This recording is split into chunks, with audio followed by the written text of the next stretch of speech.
దేశవ్యాప్తంగా సినీ ప్రియులు ఎదురుచూస్తున్న సినిమా కల్కి 2898 ఏడి. ప్రభాస్ డిఫరెంట్ క్యారెక్టర్లో కనిపించబోతున్న ఈ సినిమాలో దిగ్గజ ఇండియన్ స్టార్స్ నటిస్తున్నారు.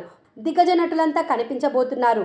కల్కి 2898 ఏడి సినిమాలో ప్రభాస్తో పాటు అమితాబ్ బచ్చన్, కమల్ హాసన్, దీపిక, దిశ ఇలా స్టార్స్ అంతా సందడి చేయబోతున్నారు.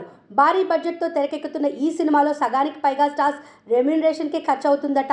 ఇంతకీ మన స్టార్స్ ఎంత వసూలు చేస్తున్నారో ఈ వీడియోలో చూద్దాం.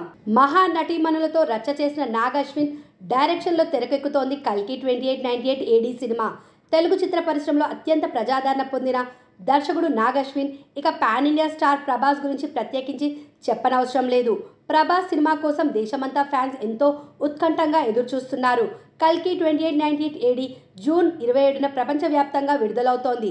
ఈ మూవీ కోసం ప్రభాస్ దాదాపు 150 నుంచి 200 కోట్ల రెమ్యూనరేషన్ తీసుకుంటున్నట్టుగా సమాచారం.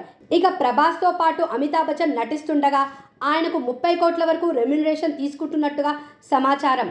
ప్రస్తుతం అమితాబ్ బచ్చన్ ఈ రేంజ్లో వసూలు చేస్తుండడం విశేషం. ఇక లోకనాయకుడు కమల్ హాసన్ కూడా ఈ సినిమాలో నెగిటివ్ రోల్లో కనిపించబోతున్నారు. అందుకుగాను కమల్ హాసన్ 20 కోట్ల వరకు రెమ్యూనరేషన్ తీసుకుంటున్నారట. అయితే కమల్ హాసన్ సినిమా అంతా కంప్లీట్గా కనిపించరట. ఆయనది ఈ సినిమాలో గెస్ట్ రోల్ అని అంటున్నారు. దానికోసమే కమల్ ఇంత వసూలు చేశారు. ఇక ఈ సినిమాలో మెయిన్ హీరోయిన్గా నటిస్తోంది దీపికా పదుకొనె. 20 కోట్లు వసూలు చేస్తుందని సమాచారం.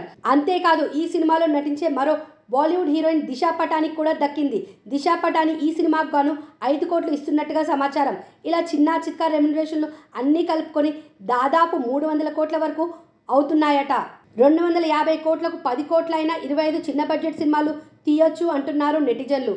కానీ కల్కి లాంటి టెక్నికల్ సినిమాకు ఇంత భారీ మొత్తం అవసరం అనేది కాదనలేని నిజం. ఈ సినిమా మొత్తం బడ్జెట్ దాదాపు 600 కోట్లు అని అంటున్నారు. అన్అఫీషియల్గా దాదాపు 1000 కోట్ల వరకు ఖర్చయ్యే అవకాశం ఉన్నట్టుగా తెలుస్తోంది. చూశారు కదండి. ఈ వీడియోపై మీ అభిప్రాయాన్ని కామెంట్ రూపంలో తెలపండి.